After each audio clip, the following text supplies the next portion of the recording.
Ladies and gentlemen, in the news, by the way, Hamas is apparently overrunning Fatah. They're quickly taking control of that entire Gaza Strip. And from there, that so-called Palestinian Authority is going to begin to unravel. It's a serious war going on, bloodthirsty war. Well, our next guest is a former Palestinian terrorist. He's now born-again Christian. He's written a fascinating new book that is entitled, quote, Why We Want to Kill You.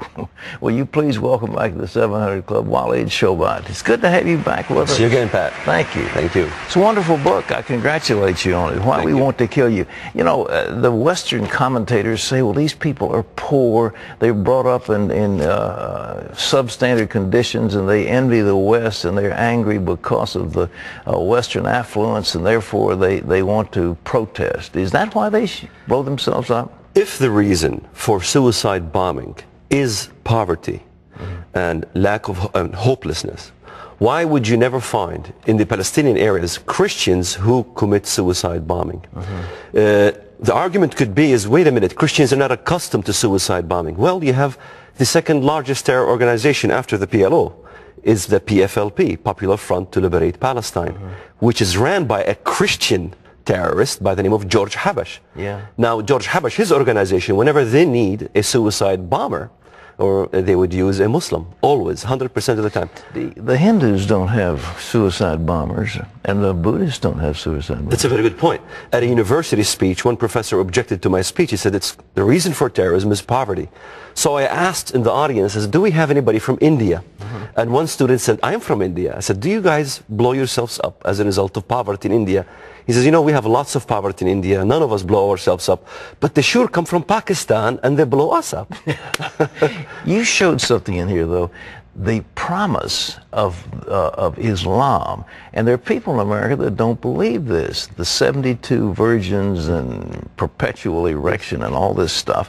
What do they teach? What do they say that these young men are going to get to? Here's the element that Westerners don't understand why this jihad is going on and why they're killing and why they're dying. It's a message of salvation that Islam is offering.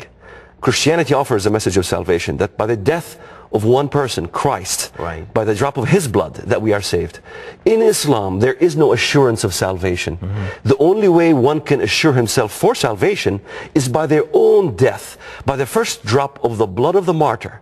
He now can enter into heaven and intercede for 70 members of his family or her family. So when my cousin Ra'id got killed, my Aunt Fatima had a wedding celebration.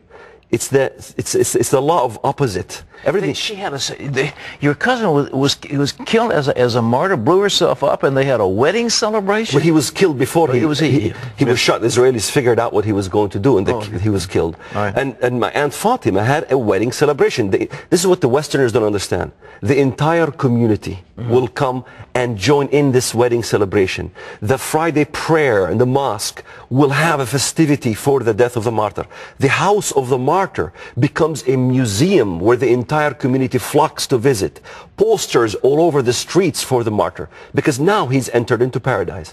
This is the problem with Islam, is because Islam rejects the intercession of Jesus Christ. However, Islam does offer the intercession of the martyr, the intercession of a sinner. Well, now, he gets 72 virgins, pure black-eyed virgins who've never been touched by jinn or man. It's not just 72 virgins, Pat. Oh, it's not 72? It's 72 mansions. Oh, 72 mansions. In each mansion, 72 beds, and in each bed, 72 virgins. That math staggers me. 72 times 72 times 72. That guy's going to wear himself out for his... It really doesn't make any sense.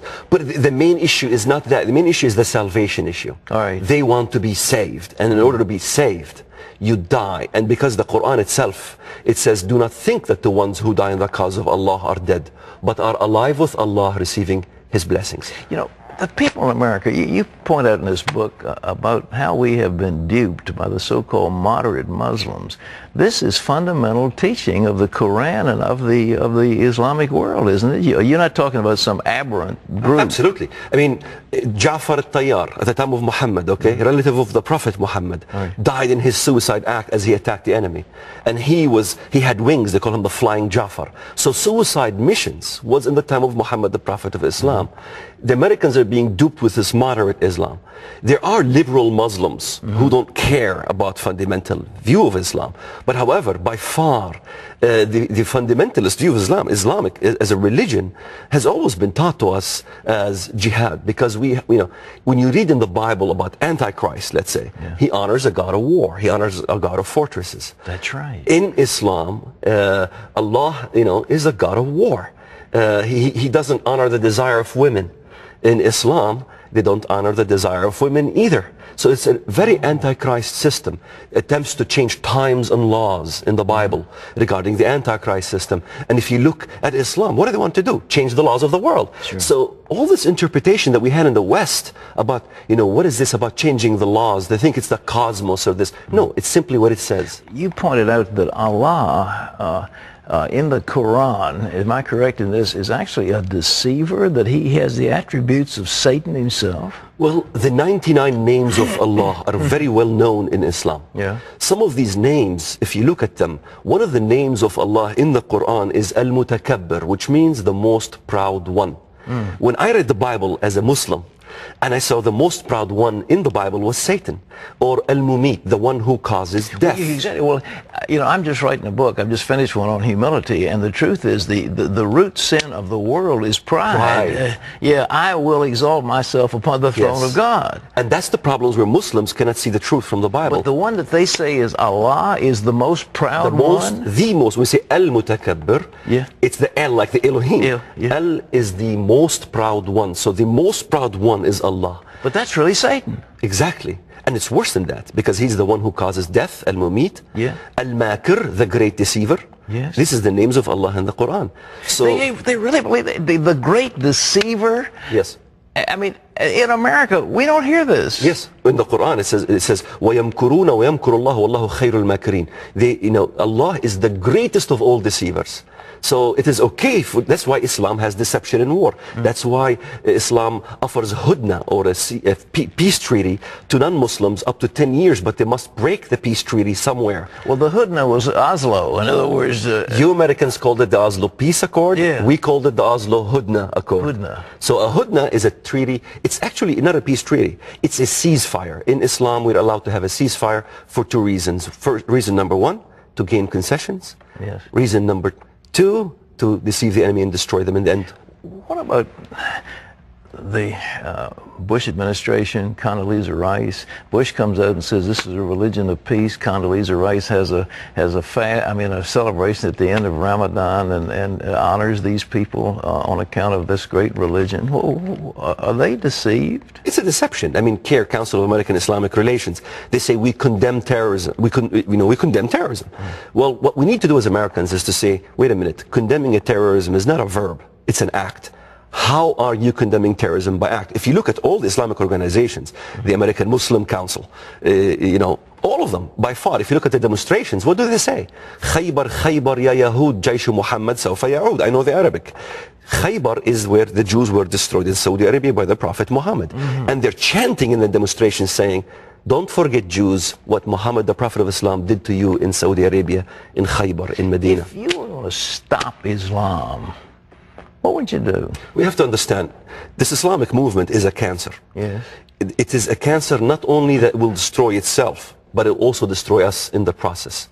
We must isolate the cancer and have it destroy itself. We have to get out of oil, because that's the only reason why we're so much involved in the Middle East, because of the oil interest. If we get out of oil, because oil is the wine that is causing the intoxication of the nations, and we're selling out on Israel, we're selling out on Christians for the reason of this oil. So if we can get off oil, get into alternate source of energy, I think both Republicans and Democrats should be happy. Both liberals and conservatives should be happy. Then we can isolate the Middle East and get rid of the problem. So I think isolating it and then crushing a major terror organization, because what we're doing in the West is we're building the confidence of Islamists. We're forcing Israel to pull out of Gaza. Yeah. So we're supporting regimes that is not pro-America at all. And so building the confidence is what we have done in the past. Even in Afghanistan, we aided the Mujahideen against the communists. That was, in a way, a mistake. The CIA funded the Mujahideen. That's right. Yeah. And when they defeated Russia, guess what? Now they can defeat America. And Israel wanted to destroy Hamas, Hezbollah and Hamas. What do we say? Israel must pull out of Lebanon. So we twisted Israel's arm to pull out of Lebanon. That built more confidence and more confidence. It's just like the stock market. And democratic elections, too. We want to have, I remember the Bush saying, oh, we've had a democratic election in the West Bank, and Hamas won. Hamas won. In fact, 113,000 Arabs in the Middle East were asked the question, do you prefer Hamas or the PLO? Pat, 73.2% chose Hamas over the PLO. What this is saying, I mean, this is a survey done by Al Arabiya Network, an Arab institution. Yeah. 113,000 Muslims chose radical Islam. And that's not just in the Palestinian areas. In Pakistan, 56% want radical Islam. In Jordan, if you have elections, they will choose radical Islam. In Egypt, if you have elections, they will choose radical Islam. In Iraq, if you have elections. We're seeing this over and over again, the rise of Islam. We see a civil war happening now in the Palestinian areas, in which Hamas will be victorious. I've been saying this since 1993. Yeah. I said Lebanon will turn Muslim fundamentalist. Palestine that we're creating, a state is not a state, it's a state of psychosis that will end up in an Islamic fundamentalist. I said Turkey will end up electing Muslim fundamentalist organization. We have the AKP, the Refah Party. Turkey was the eastern part of the Roman Empire. We as Christians are waiting for a revival of a Roman Empire. Do we forget what is going to happen from the eastern part of the Roman Empire? One last question. I see our time's running up, but do you think they're going to try to blow up something big here in America? Are they bloodthirsty to try to really kill many of Americans? Pat, they've already tried. You know, they haven't succeeded. 10 airplanes to blow up, Sears Tower, and lately trains they want to blow up, and all these things, they haven't succeeded. They want to do a grand finale. If you look at every single terror operation that they attempted to do, and they've succeeded in 9/11, is a grand finale to destroy this country. This is why I thank God for your program, that we're telling Americans really what's going on. A grand finale that will cripple the economy of the United States of America, because America is the mama bear, America is the police force that is stopping tyrants in the Middle East. They must destroy and cripple this economy and this country. And I understand there's been a fatwa issued that gives them permission to kill 10 million Americans. Is that right? This fatwa is galore. You know, the fatwa has been going on for years. Yeah. Islam is simply a religion that was wounded and wants to heal its wound. The Westerners don't understand. The reason they hate us so much, they hate the West so much, is because we have dismantled the caliphate.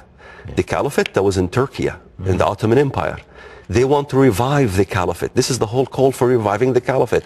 It is a wounded beast that wants to heal its wound and rise again to dominate, as in the glory days when Islam dominated the East. That's what it wants to do. It has nothing to do with Israel. It has nothing to do with poverty. It uses poverty just to say America is at fault. Sure. Zionist conspiracies and all these things. Well, you're fascinating. I know we've got to move on to other guests, but it's why we want to kill you. You ought to read it, folks. Everybody in this audience ought to read this, and I wish the people who made policy in Washington, D.C. would read it. It's available in bookstores everywhere. Why we want to kill you. And Walid, it's a pleasure to have you back with us.